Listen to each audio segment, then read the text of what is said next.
es un grandísimo cobarde y además un hipócrita. Y cuando ya le iban a ejecutar el incidente de Zacato, ahí sí, el valiente Uribe, el frentero Uribe, tuvo que salir a decir lo que tocaba. Lo mismo que le pasa a otros periodistas con los cuales él se excusa, pero después revive el fantasma de eso y lo aprovecha como le conviene. Vamos con mi columna y seguimos hablando con Matador, o se lo cancelamos. No. De una. Se llama Lo que Uribe teme. Muchas personas me han preguntado la razón por la cual el expresidente Álvaro Uribe, de pronto, como de la nada, empezó hace 2 días a tener nuevamente las mismas infamias que durante 22 años ha esparcido contra mí. Así sucede de tiempo en tiempo, sin importar que jamás haya podido sustanciarlas, pero creo que esta vez tiene una razón fuerte. Durante más de 2 décadas ha tratado sin éxito de criminalizarme. Él sabe perfectamente que está mintiendo. Por 8 años usó la inteligencia del Estado para perseguirme ilegalmente, tratando de identificar mis fuentes de información o de encontrar algo que yo hubiera hecho mal en la vida para judicializarme. Mi familia y yo fuimos implacablemente seguidos, coincidiendo con intensos periodos de amenaza. Agentes del DAS, usando fondos reservados, se disfrazaron de vendedores de flores para vigilar la entrada al barrio donde vivíamos. La camioneta de una aparente lavandería estuvo durante semanas estacionada frente al edificio en el que estaba nuestro apartamento. Un grupo de detectives rondaba la sede de Noticias 1, el noticiero que dirigía, para tratar de establecer con quién hablaba o si hacía algo indebido. 2 altos directivos del DAS confesaron los seguimientos ilegales. Marta Leal, la directora de operaciones de inteligencia, declaró, abro comillas, en relación con Daniel Coronel, Andrés Peñate manifestó que el presidente Uribe se encontraba muy molesto por los artículos que permanentemente sacaba cuestionando su gestión o a él mismo. Quería saber el presidente de la República si el periodista se encontraba en el país y en lo posible tratar de ubicar quiénes eran sus fuentes de información, cierra comillas. El capitán Fernando Tavares, director de inteligencia, reveló una reunión en el Club El Metropolitan en el que el secretario general de la presidencia instruyó sobre cuáles eran las principales blancos del DAS durante el gobierno Uribe. Abro comillas. El doctor Bernardo Moreno le manifestó a la doctora María del Pilar Hurtado que el interés del presidente de la República era que el DAS lo mantuviera informado sobre 4 temas o aspectos principales. La Corte Suprema de Justicia, la senadora Piedad Córdoba, el senador Gustavo Petro y el periodista Daniel Coronel, cierro comillas. También metieron el número de mi celular en la lista de teléfonos de un procurador investigado para chuzarme amparados en una orden judicial que nada tenía que ver conmigo.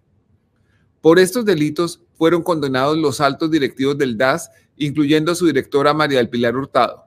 También recibió sentencia condenatoria Bernardo Moreno. Quisiera que viéramos el video, Jonathan, si es posible. Daniel Coronel. Se acreditó que para los meses de abril y mayo de 2008, María del Pilar Hurtado presionó a sus subalternos para que obtuvieran información de Daniel Coronel debido a la molestia que le generaban al presidente de la República de la época los artículos publicados por dicho periodista, razón para que se fijara como objetivo identificar sus fuentes, en pro de lo cual se realizaron actividades de seguimiento y vigilancia sobre este comunicador.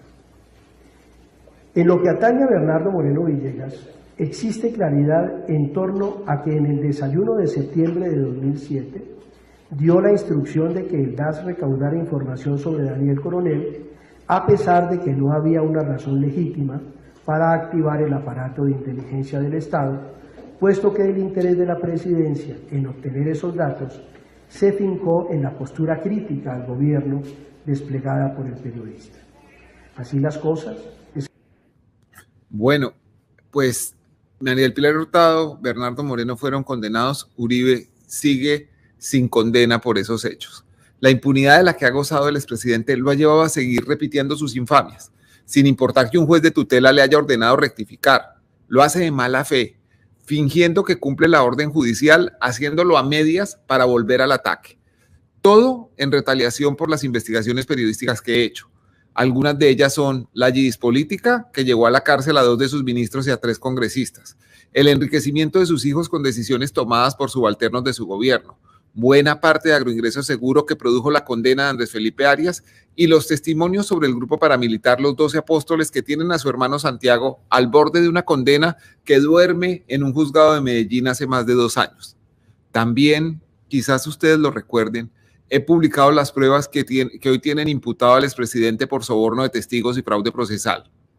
Un buen día, furioso por una columna en la que hablé de las persistentes dudas sobre las circunstancias en las que murió Pedro Juan Moreno, decidió sindicarme por Twitter de ser narcotraficante. Ahí está el trino. Dice, entonces Daniel Coronel también debe someterse a la JEP para que confiese su delito de narcotráfico. Como para esa época Uribe era senador, presenté una querella contra él en la Corte Suprema de Justicia. Pasaron 4 años antes de que me llamaran a una diligencia de conciliación, que es un requisito de procedibilidad para el proceso penal por injuria y calumnia. El magistrado Eider Patiño decidió ese día dejarnos solos con nuestros abogados para que buscáramos una fórmula de entendimiento. Recuerdo un Uribe disminuido, diciendo que lo único que tenía de mafioso es que le gustaban los caballos y reconociendo que lo que había dicho sobre mí era mentira, pero que estaba muy herido por mis publicaciones.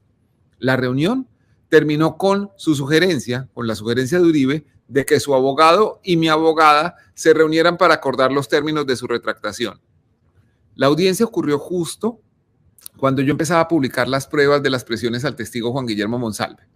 3 semanas después de la diligencia, el apoderado de Uribe mandó una carta a la Corte Suprema diciendo que desistían de conciliar, es decir, de retractarse porque, comillas, no habían transcurrido 24 horas y mi poderdante ya había sido objeto de una nueva afrenta calumniosa e injuriosa por parte del periodista, acusando a mi representado de hechos no ciertos sobre una inexistente manipulación de un testigo llamado Monsalve, cierra comillas. Es decir, Uribe pretendía que para que él no siguiera diciendo mentiras contra mí, yo tenía que dejar de decir verdades sobre él. Como sea, la llamada inexistente manipulación llevó a que Uribe fuera imputado por ese delito y a que renunciara al Senado para huir de la jurisdicción de la Corte Suprema de Justicia y ponerse en las cómodas manos de la Fiscalía de Francisco Barbosa. Su renuncia causó también que mi querella en su contra pasara de la Corte a la Fiscalía. Allí han hecho todo lo posible por demorar el trámite. Por ejemplo, el expresidente nunca ha negado ser el autor del trino. Sin embargo, la acuciosa Fiscalía decidió preguntarle oficialmente a Twitter, escribiéndole a sus cuarteles generales en California, si realmente ese mensaje había salido de la cuenta de Uribe. El año pasado me llamaron a una audiencia para ver si quería ratificarme en la denuncia. Me ratifiqué con todas las letras frente al fiscal delegado ante la Corte, Leonardo Cabana, y a su fiscal de apoyo, Jaime Setién. Respetuosamente les dije que ellos tenían 2 opciones: o demostrar que yo soy un narcotraficante o imputar al poderoso expresidente Uribe por los delitos de injuria y calumnia. Un mes después, supe que el fiscal Setién tenía lista la imputación contra Uribe. El documento jamás fue presentado. En cambio, el fiscal fue trasladado al Catatumbo. En enero, en los primeros días de este año, después de la vacancia judicial, recibí una citación del fiscal Javier Cárdenas, el mismo que aboga con pies y manos por el archivo del caso contra Uribe por soborno de testigos y fraude. El risible fiscal citaba a una nueva audiencia de conciliación, pasando por alto que esa sesión ya había sucedido y que el apoderado del expresidente renunció por escrito a la posibilidad de conciliar. En mi opinión, con esa diligencia añadida, buscan dilatar el proceso para que prescriba la acción penal y el caso muera por vencimiento de términos. En eso había quedado hasta el jueves de esta semana, cuando supe que es Vox Populi en la unidad de fiscales delegados ante la Corte Suprema que no tienen remedio, ni camino distinto al de imputar a Uribe por mi denuncia. Me enteré de eso pasada las 4 de la tarde, hora de Colombia. A las 5:12 empezaron los trinos de Uribe. Esa es la columna. Muchas gracias. Tremenda. Qué raro. ¿Qué decían los trinos, tocayo? Decían que él no tenía forma de probar que yo era un narcotraficante, pero que sí era patrocinado por un narcotraficante perafán y que no me acuerdo más de lo que decía, pero más o menos todos eran en esa línea. Y él repite y repite, a pesar de que hay sentencias de tutela, todo, lo mismo que le pasa a otros periodistas con los cuales él se excusa, pero después revive el fantasma de eso y lo aprovecha como le conviene. Lo mismo que le pasa con las madres de Soacha, que lograron por tutela que se retractara de los señalamientos contra sus hijos, y él cada vez que puede dice, sí, yo lo hice porque pero es que hay indicios, dando a entender que él se retracta, pero que es cierto. Ese es un modus operandi siempre. ¿Te acuerdas, Anita, con el tema de violador de niños, que la rectificación era otra forma de revictimizar? Sí. De sembrar la duda en todo caso. Pongan el contexto, pongan el contexto. Daniel Samper Ospina fue objeto hace 5 años, 6, tal vez. Algo así, como 4 o 5 años, sí. Que le dijo que era un violador de niños por como sus actuaciones y gestiones como director de Soho. No, por un chiste que dice sobre el nombre de la hija de Paloma Valencia.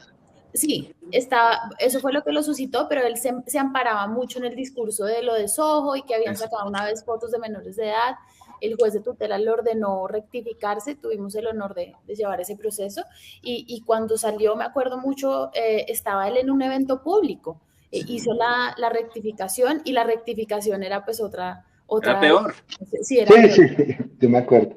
Si bien no puedo afirmar exactamente, sí, en todo caso es evidente que, o sea, una vaina increíble, pero es un tipo de verdad. Una burla permanente.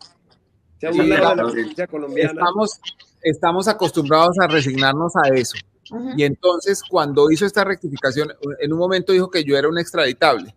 Entonces, le dije, por favor, diga a ver cuál es el país que me está pidiendo en extradición. Todo, demuéstrelo todo. Y le interpuse una tutela y dijo que si bien no era un extraditable, se podía homologar no sé qué cosa. Y entonces le metí un incidente de desacato. Y cuando ya le iban a ejecutar el incidente de desacato, ahí sí, el valiente Uribe, el frentero Uribe, tuvo que salir a decir lo que tocaba. Es un grandísimo cobarde y además un hipócrita. Sí. Poca gente se imagina eso porque se imaginan que gritón es igual a valiente. Sí. Sí. Y como desvirtúan la justicia, como ese es también un lema del uribismo, que los jueces están en contra y que el estado de opinión es mejor que el estado de derecho, entonces también se pasan por la faja las decisiones judiciales. Tal cual. Las deslegitiman.